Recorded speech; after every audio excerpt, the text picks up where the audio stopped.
우리가 예수님 믿고 신앙생활하는 걸 가리켜서 예수님 믿고 우리가 생활하는 걸 가리켜서 우리가 신앙생활이라고 부르죠. 그렇죠? 우리가 다 생활하지만은 예수님 믿고 생활하는 것을 우리가 부른다면 그걸 가리켜서 신앙생활이다. 이런 이야기를 합니다. 그러면은 예수님 안 믿다가 예수님 믿고 신앙생활하면은 여러분, 우리 안에 있는 여러 가지 근심과 걱정과 어려운 문제들이 다 사라집니까? 아니면 그대로 있습니까?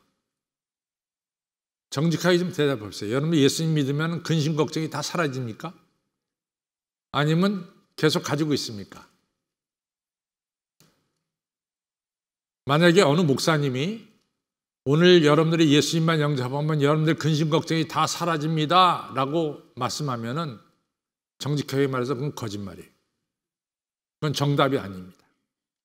우리가 예수님 믿으면서도 신앙생활하면서도 계속해서 우리는 우리 나름대로의 근심과 걱정을 가지고 살아요. 그 이유가 뭐냐면 첫째는 사탄의 역사고 두 번째는 우리의 기질입니다. 여러분들, 우리가 어렸을 때부터 가지고 있는 기질이 예수님 믿는다고 해서 변할까요? 안 변할까요? 네? 제가 변할까요? 안 변할까요? 했더니 일부 예배 어느 우리 시온 성가대 대원이 자기는 변했다는 거예요. 근데 그런 분은 정말 드물어요. 대개 예수님 믿기 전에 가지고 있던 우리의 기질과 이러한 성격은 사실은 예수님 믿은 다음에도 그대로 가지고 있는 경우가 많이 있어요. 예를 들자면은 우리가 디모데가 사도 바울의 믿음의 아들이죠. 근데 디모데가 사실은 마음이 여렸어요. 여린 마음을 가졌습니다. 그래가지고 디모데의 어머니는 유대인이고 아버지는 헬라인이었거든요. 근데 여러분들 유대인들의 이같이 가계를 보면은 유대인들이 보통 모계 사회를 이룹니다. 그래서 어머니가 신앙이 있으면은 그 자식들이 되게 신앙을 본받는 경우가 많이 있어요. 그래서 어머니가 유대인일 경우에는 되게 자식들이 다 할례 받고 유대인이 됩니다. 그러니까 디모데도 엄마가 유대인이었기 때문에 당연히 할례를 받았어야 되는데 할례를 성인이 되도록 못 받았어요. 할례는 난 지 8일 만에 받는 건데 못 받았어요. 왜 그러냐면은 디모데의 마음이 여렸어요. 아버지가 싫어하는 걸 내가 굳이 받아야 되겠느냐 이런 생각을 했었죠. 그러다가 나중에 사도 바울 만나고 나서 디모데가 할례를 받습니다. 또 한 가지는 아시다시피 이 사도 바울을 믿음의 아버지로 이제 두고 있는데 사도 바울이 로마 감옥에 갇힙니다. 그래서 곧 이제 죽게 될 것 같은 그런 느낌이 들었어요. 그러니까 이 디모데가 막 걱정스러운 거예요. 막 두려움에 쌓이는 거예요. 그래서 디모데후서 1장 7절에 사도 바울이 디모데에게 편지 보내기를 디모데야, 하나님이 우리에게 주신 것은 두려워하는 마음이 아니다. 사랑과 능력과 근신하는 마음을 주셨다. 그러니까 너무 걱정하지 말고 너 담대해라. 이런 말씀을 우리가 성경에서 보면은 디모데의 여린 마음이 예수님 믿기 전이나 예수님 믿으나 크게 달라진 것은 없어요. 그러니까 우리가 이 기질이 있습니다. 급한 사람들은 그 급한 성격을 잘 버리질 못해요. 그래서 예수님 믿기 전에도 사도 베드로는 급했는데 예수님 믿은 다음에도 사도 베드로는 역시 급했습니다. 이같이 우리 성격이 변한다는 것은 너무너무 힘든 게 우리 성격입니다. 그것이 하나의 이유가 되고 또 하나의 이유는 사탄은 예수님 믿는 사람들을 절대로 그냥 놔두는 법이 없어요. 우리가 성경을 보면은 하나님의 아들 예수님에게조차 사탄은 시험했죠. 예수님이 40일 금식할 때 사탄이 찾아와서 예수님을 시험합니다. 그래서 돌이 떡이 되게 해라, 성전 꼭대기에서 뛰어내려라, 나에게 절하라, 이런 시험을 했습니다. 예수님 말씀으로 다 이겨냈죠. 근데 그 다음에 성경에 뭐라고 나왔냐면 이 사탄이 잠깐 예수님을 떠났다 그래요. 잠깐. 그리고 또다시 돌아왔어요.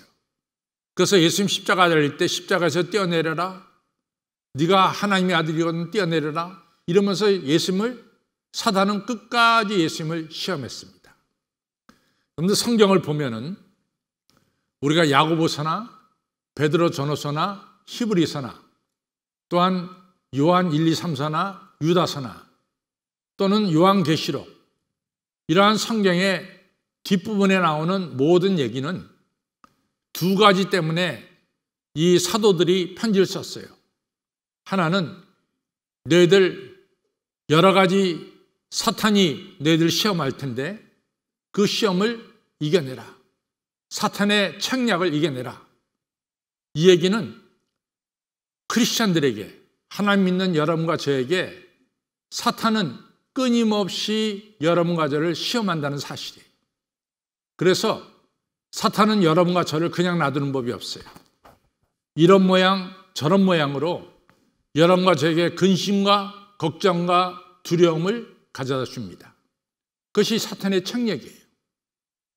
그래서 여러분들 사도 바울이 에베소서 6장의 11절에 말씀하기를 우리가 싸울 것은 이 세상에 뭐 군대와 싸우는 것이 아니라 우리가 영적인 싸움이다.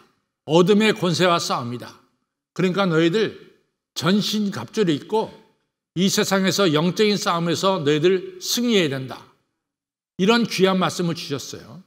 따라서 2023년도 여러분과 저한테 절대로 사탄은 열중샷하고 여러분과 저가 신앙생활 잘하도록 절대로 내버려두지 않습니다. 어떻게 해서라도 여러분과 저의 신앙생활에 실패가 있고 근심과 걱정이 있도록 틀림없이 사탄과 이 사탄의 세력들은 여러분과 저를 시험할 것입니다. 그래서 오늘은 우리가 2023년을 살면서 어떻게 이러한 사탄의 이 계략을 물리치고 또 사탄의 시험을 물리치고 우리가 승리하는 신앙생활을 할 수 있을까? 이런 것을 좀 살펴보겠습니다. 오늘 제가 조금 길게 성경을 읽었어요. 마태복음 19장서부터 마태복음 20장 16절까지 이르는 좀 긴 성경 구절을 읽었습니다. 근데 거기 이유가 있어요. 마태복음 19장에 보면 뭐가 등장하냐면 부자 청년이 등장하는 거예요. 근데 이 부자 청년은 우리가 가지고 싶어 하는 것, 여러분이나 저나 가지고 싶어 하는 것을 부자 청년이 다 가졌어요. 첫째는 이 사람은 자본주의 사회에서 물질이 얼마나 중요합니까? 이 사람 첫째 부자예요. 그 다음에 여러분 이 사람은 젊었어요. 그래서 청년이라고 말해요. 우리가 사실은 해가 지나감에 따라서 우리의 겉사람은 후퇴한다 그렇게 얘기하잖아요. 그러니까 젊을 때가 좋았어 이런 얘기 많이 합니다. 근데 이 사람은 부자고 젊었어요. 청년이에요. 세 번째 이 사람은 정부의 높은 관리입니다. 관원이라고 말하고 있습니다. 네 번째 이 사람은 어려서부터 율법을 잘 지킨 경건의 모양을 가진 사람이에요. 그러니까 어떻게 보면 흠잡을 데가 없어요. 부자죠. 그렇죠. 청년이죠. 높은 고위 관리죠. 그리고 어려서부터 율법을 잘 지킨 경건의 모양을 가진 사람이죠. 도대체 이런 사람이 어딨냔 말이죠. 별로 찾기 힘들어요. 여러분들 다 시집장가 이제 애들 보낼 때 가장 큰 이런 문제가 뭐냐면 목사님 난 우리 아이를 갖다가 꼭 믿는 며느리한테 믿는 색시한테 보내려고 그러고 또 믿는 남자 사위를 만나려고 그러는데 하늘의 별따기입니다. 이런 얘기를 수없이 해요. 왜냐? 정말로 믿음 가진 사람을 찾기가 어렵다는 얘기죠. 그건 수없이 듣는 얘기입니다. 그래서 목사님 할 수 없이 믿지 않는 남자와 우리 딸을 시집 보내는데 저는 우리 딸이 그 신랑 믿게 할 줄로 믿습니다. 그러니까 목사님 그렇게 하시고 좀 이해해 달라고 이렇게도 얘기하세요. 하여튼 어쨌거나 이 청년은 네 가지를 다 가졌어. 부자고 청년이고 높은 관리고 그리고 어려서부터 율법을 지켰어요. 근데 이 사람이 예수님을 찾아온 거야. 그래서 예수님한테 뭐라고 물으면 내가 가진 것 이 4개 외에 무엇 하나 2개를 더하면은 내가 영생을 얻을 수 있습니까? 이렇게 물어본 거예요. 이 부자 청년은 자기와 같이 신앙생활하는 사람은 당연히 정말로 당연히 영생을 받는다라고 생각을 했어요. 이것이 바로 이 부자 청년의 생각입니다. 또 제가 마태복음 20장을 읽었어요. 마태복음 20장에 보면 유명한 포도원의 비유예요. 여러분 마태복음 20장 1절부터 16절에 나오는 포도원의 비유에 사실은 주인공이 누굽니까? 우리는 흔히 생각하기를 오후 5시에 들어와서 1시간 일하고 한 대는 받은 사람이 주인공일 것이다. 그렇게 생각하는데 우리가 성경을 볼 때 누구의 이야기가 가장 많이 나오느냐? 그 사람이 주인공이에요. 여러분 영화도 마찬가지로 주연은 영화에 많이 등장하는 게 주연입니다. 한 번만 반짝 등장했다 나가는 사람은 주연이 아니에요. 마찬가지로 마태복음 20장 1절로 16절에 주요한 역할을 한 사람은 새벽 6시에 들어왔다가 오후 6시에 나간 12시간 일한 사람이 주연입니다. 근데 이 사람은 12시간 일했어요. 근데 5시에 들어와서 1시간만 일한 사람이 한 데나리온 받았어요. 그러니까 이 사람 생각에는 나같이 12시간 일한 사람은 훨씬 더 많이 받아야 된다. 이런 생각을 가진 거예요. 그래서 주인하고 따졌어요. 어떻게 1시간 일한 사람은 한 데나리온 주는데 나같이 온갖 더위에서 일한 사람은 똑같이 줍니까? 하고 따진 거예요. 이것이 바로 마태복음 20장에 나오는 포도원의 비유예요. 또 누가복음 15장에 보면은 여러분과 저가 너무나 잘 아는 탕자의 이야기가 나옵니다. 그래서 누가복음 15장에 나오는 탕자 이야기 속에서도 우리는 그 이야기의 주인공이 아버지의 재산을 가지고 다 탕진한 탕자가 주인공이 아니냐? 우리는 보통 그렇게 쉽게 생각을 해요. 그러나 성경에 나온 구절을 따져보면은 그것도 역시 주인공은 큰아들이 주인공이에요. 왜냐하면 큰아들이 아버지와 대화를 많이 하거든요. 그러니까 큰아들이 주인공입니다. 큰아들은 아버지에게 따지죠. 아버지, 내가 지금까지 아버지의 속을 새긴 적이 없는데 아버지는 한 번도 나한테 염소 한 마리 준 적이 없어요. 근데 저 아들은 아버지의 살림을 창기와 다 날려버리고 빈털털이 거지로 돌아왔는데 어째서 저 아들한테는 송아지를 잡아줍니까? 이거는 불공정한 거 아닙니까? 이렇게 따진 거예요. 오늘 예수님께서 다시 처음으로 돌아가서 부자 청년에게 이런 얘기를 하죠. 네가 가진 재산을 다 가난한 자에 주고 나를 따르라. 그래야만 네가 영생을 얻을 거야. 이런 얘기하니까 부자 청년이 굉장히 근심하면서 돌아갔어요.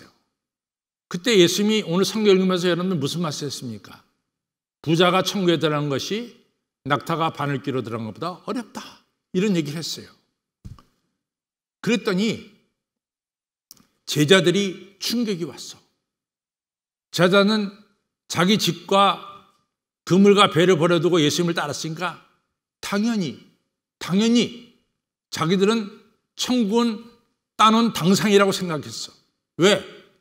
자기들은 집과 모든 것을 버려두고 예수님을 따랐는데 예수님 말씀이 이상해. 저 우리에게 모범이 되는 부자 청년한테 네가 천국에 가려면 영생을 얻으려면 너 재산 다 팔고 그리고 와. 그리고 부자가 천국에 들어간 것이 낙타가 바늘귀로 들어간 것보다 어려워. 이런 얘기를 했단 말이죠. 말씀하시나. 우리들도 천국에 못 들어가는 거 아니야? 근심과 걱정이 싹 트기 시작했어요. 그래서 예수님께 묻습니다. 우리는 어떻게 되겠습니까? 의심하면서 말을 한 거예요. 그런데 제가 4가지를 얘기했거든요. 그 4가지에 아주 공통적으로 적용되는 게 있어요. 공통적으로 적용되는 게 있습니다. 그것이 뭐냐면 시장 원리예요. 시장 원리. 나같이 부자여, 나같이 젊었을 때, 어렸을 때부터 고위 관리여, 나같이 율법을 잘 지킨 자는, 이렇게 열심히 한 자는 당연히 뭐요? 영생을 가져야 돼. 이게 시장 원리라고. 예수님의 제자들, 그물과 배를 버려두고 예수님을 따른 우리 제자들은 당연히 뭐요? 영생을 가져야 돼. 아침 6시부터 저녁 6시까지 12시간 일한 사람은 1시간 일한 사람하고 똑같이 대해서는 안 돼. 시장 논리로 보면은 더 많이 줘야 돼. 네 번째, 누가복음 15장에 나오는 탕자, 큰아들. 나는 아버지 속을 한 번도 썩인 적 없이 아버지 옆에서 일만 열심히 했어요. 나 같은 사람에게는 저 탕자한테 소 한 마리 잡았다면 나한테는 소 10마리를 더 잡아줘야 돼요. 이러한 이 안에 시장 논리가 들어있음을 여러분들 발견하시기 바랍니다. 사탄은 어떻게 우리를 시험하느냐? 항상 우리한테 시장 논리를 가지고 여러분과 저에게 접근하는 거예요. 내가 누군지 아세요? 강 목사님? 나는 강 목사님이 한식교회 오기 전부터 유치원에서 저 놀이마당에서 예배 드릴 때부터 나는 이 교회에 참석한 사람이에요. 근데 목사님 왜 못 알아보시지? 이런 거. 이런 어떤 시장 원리를 가지고 자꾸만 하나님과 거래를 하려고 하는 이런 마음을 주는 게 바로 사탄의 역사라는 거죠. 사탄의 역사는 다 성공을 했어요. 잘 보십시오. 첫째는 이 아침 6시부터 저녁 6시까지 12시간 일하는 사람이 주인과 나중에 틀어집니다. 맨 처음에 주인이 그 사람을 포도원으로 보낼 때는 너무 감사했어요. 근데 주인과 틀어지잖아요. 주인에 대해서 불평과 불만을 쏟아놓고 주인을 떠납니다.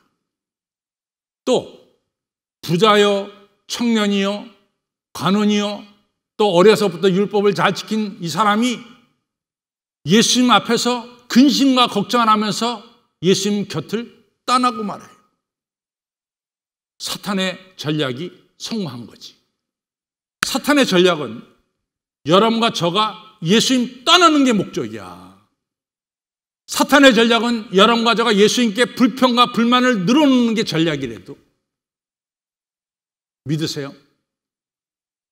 이해가 되십니까?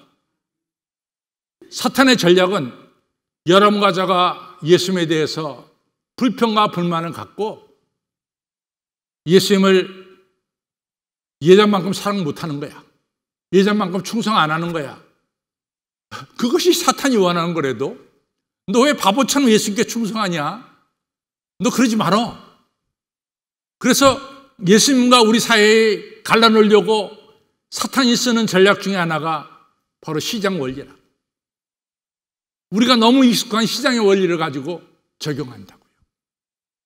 제자들도 똑같이 내가 그물과 배를 다 버려두고 예수님을 따랐는데 말이지, 예수님 왜 우리한테는 미래에 대한 확신을 안 주십니까? 이러면서 불만을 갖게, 또 예수님에 대해서 의심을 갖게 만드는 거죠. 사탄이 성공한 거예요. 또 누가복음 15장에 나오는 이 큰아들도 그 아버지 집에 잘 있는 이 큰아들에게 자꾸만 시장 원리를 집어넣은 거예요. 야, 니네 아버지 이상하다. 니네 아버지, 네 동생 그 돈 다 팔아먹었잖아. 근데 너한테는 염소 한 마리 안 주더니 니네 아버지가 이상하지. 네 동생한테 소 한 마리 잡잖아. 이러면서 큰아들 마음속에 아버지에서 불평과 불만을 갖게 만드는 거죠. 그리고 참 성경이 중요한 얘기를 하고 있는데 아버지에게 분노했다고 여기 성경은 나오고 있습니다. 큰아들이 노하여, 분노하여 아버지께 들어가기를 싫어하더니 이렇게 얘기해요. 근데 구약 성경에서 중요한 것은 부모님께 분노하는 것은 죄입니다. 큰 죄입니다. 그러니까 결국은 사탄은 큰아들로 하여금 분노하게 만들었어요. 여러분, 2023년을 살면서 여러분과 저의 신앙생활을 이같이 시장 논리로 또 하나님과 거래하는 마음으로 신앙생활하면 100% 실패해요. 하나님, 내가 이만큼 하나님께 헌신했으니까 하나님 그 다음은 하나님이 알아서 보상해 주십시오. 이것이 하나의 거래인데 하나님과 여러분과 저가 거래할 수 있나요? 거래가 될까요? 하나님과 여러분과 저가? 절대로 안 되는 거예요. 거래는 안 되는 거예요. 자, 우리가 이쪽 편을 한번 좀 생각해 보자 말이죠. 아니, 부자여 청년이여 관원이여 어려서부터 율법을 지킨 것, 내가 부자가 된 것도 하나님의 은혜고, 내가 아직 젊은 것도 하나님의 은혜고, 내가 관원이 된 것도 하나님의 은혜고, 그렇잖아요. 왜 그걸 하나님의 은혜로 생각을 안 하냐 말이지. 그것이 하나님의 은혜예요. 누가복음 5장에 보면은 베드로가 밤새 그물을 던데 한 마리 못 잡았어. 근데 예수님께서 베드로의 배에 타서 깊은 데 그물을 던지라 그래. 엄청나게 많은 고기가 잡혀 베드로가 예수님 앞에 그냥 엎드려졌어요. 예수님이 베드로에게 뭐라고 말씀합니까? 넌 지금까지 고기를 낚는 어부지만 앞으로는 아니야. 너 앞으로 사람을 낚는 어부가 될 거야. 신분이 바뀌었다고. 신분이 갈릴리 호숫가에서 고기 잡는 어부가 아니라 이제는 사람을 하나님께로 인도하는 위대한 사람을 낚는 어부가 됐어. 그것이 하나님의 은혜가 아니냐 말이지. 왜 이 은혜를 생각하지 못하냐 말이지. 그렇죠. 또 포도원에 아침 6시에 들어와서 일하는 사람은 포도원에 들어와서 12시간을 일했어. 오후 5시에 들어오는 사람 누구도 불러주는 사람이 없어서 그 많은 시간을 바깥에서 호송생을 했다고. 그럼 나를 12시부터 아침 6시부터 불러주셔서 12시간 일하게 한 이 주인의 은혜가 얼마나 감사하냐 말이지. 그 은혜를 깡그리 없애버리는 것이 바로 뭐냐? 시장 원리라고 말이야. 자꾸만 시장으로 세상 경제로 우리가 신앙생활하는 걸 갖다가 이같이 접목을 시키면은 여러분과 저의 신앙생활에는 감사가 사라지는 불행을 겪게 된다는 것을 기억하시기를 바랍니다. 그래서 절대로 2023년도 신앙생활에는 거래를 생각하지 마세요. 우리 할렐루야 찬양대가 강 목사님, 우리가 어제 그 찬양을 하려고 일주일에 평일날 나와서 2번이나 연습하고 근데 왜 강 목사님 박수를 그거밖에 안 쳐줘요? 이게 아니라 그 말이야. 우리가 이 자리에서 찬양할 수 있다는 게 하나님의 은혜고, 이 자리에 세워주신 게 하나님의 은혜고 하나님의 축복이다 그 말이에요. 전지사님 그렇게 생각 안 해요? 우리 전지사님이 안과 의사인데 열심히 바이올린을 했어요. 그래서 내가 하나님의 은혜라 그 말이에요. 예? 여러분들 절대로 2023년은 하나님과 거래하지 마세요. 예? 내가 이 자리에 있는 것도 하나님의 은혜고. 그렇죠. 저는 사실은요, 사도 베드로가 베드로전서 2장에 이런 얘기를 하거든요. 나는 택함 받은 족속이고 왕 같은 제사장이고 나는 거룩한 백성이고 나는 하나님의 소유된 백성입니다. 저는 두 번째 왕 같은 제사장이라는 말이 너무 감사해요. 우리 이 성전은 뭡니까? 만왕의 왕이신 하나님께서 이 자리에 함께 하시는 왕궁이에요, 왕궁. 무슨 어저께인가 누가 청와대에서 시계 받았다고 막 자랑하는데 나도 그 시계 옛날에 있어. 난 차지도 않아 그거. 근데 여러분과 저는 뭐야? 하나님이 계신 이 성전에 누구로? 하나님께 예배드리는 왕 같은 제사장으로 다 오셨잖아. 이게 얼마나 큰 은혜냐 그 말이에요. 성도 여러분, 2023년은 절대로 하나님과 거래하지 마십시오. 2024년은 내가 지금 이 자리에 있는 것이 하나님의 은혜임을 꼭 기억하시길 바랍니다. 여러분과 저는 새로운 피조물이라고 우리 고린도후서 5장 17절에 이전 것은 지나갔으니 보라 새 것이 되었도다. 여러분과 저는 주 안에서 새로운 사람이 된 거예요. 그래서 사도 바울이 그전에는 자기처럼 율법을 잘 지키는 자가 천국에 간다고 생각했어요. 근데 사도 바울이 5장 16절에 고린도후서 5장 16절에 뭐라고 말해? 나는 이제부터는 그런 식으로 사람을 보지 않는다. 나는 이제는 주 안에서 새롭게 여러 사람들을 보고 대하기로 나는 작정했다. 왜냐? 나는 그리스도 안에서 새로운 피조물이 됐기 때문에 그렇다. 하나님 나라는 시장 경제가 통하지 않는 게 하나님의 나라입니다. 하나님의 나라는 하나님의 사랑과 하나님의 자비와 하나님의 공의와 하나님의 긍휼이 가득 차 있는 것이 바로 성전이고 하나님 나라임을 기억하시기를 바랍니다. 저는 세상에서 가장 어리석은 사람이 누구냐? 하나님과 거래하는 사람이 어리석고, 아침 6시에 들어온 사람이 주인과 거래했어요. 12시간 일하면 한 대만 주십시오. 거래가 됐어. 근데 아침 9시나 낮 12시나 오후 5시나 들어온 사람은 주인과 거래하지 않았어. 그냥 자기를 불러서 포도원에 일하게 한 거 그냥 감사해서 들어가서 일했어. 나중에 계산할 때 하나님과 데나리온 하나로 거래한 사람은 한 데나리온밖에 못 받았어. 그러나 주인과 거래하지 않고 감사한 마음으로 들어가서 일한 사람은 그 사람들이 생각한 이상으로 주인은 귀한 것을 주셨어요. 그러면서 성경 끝절에 뭐라고 말합니까? 처음 된 자가 나중되고 나중된 자가 뭐요? 처음 된다. 중요한 말씀을 하셨습니다. 아무쪼록 여러분, 하나님 은혜로 2023년을 살아갈 때 나중된 자가 처음 되는 축복이 여러분들에게 있을 것입니다. 믿으시면 아멘 하시기 바랍니다.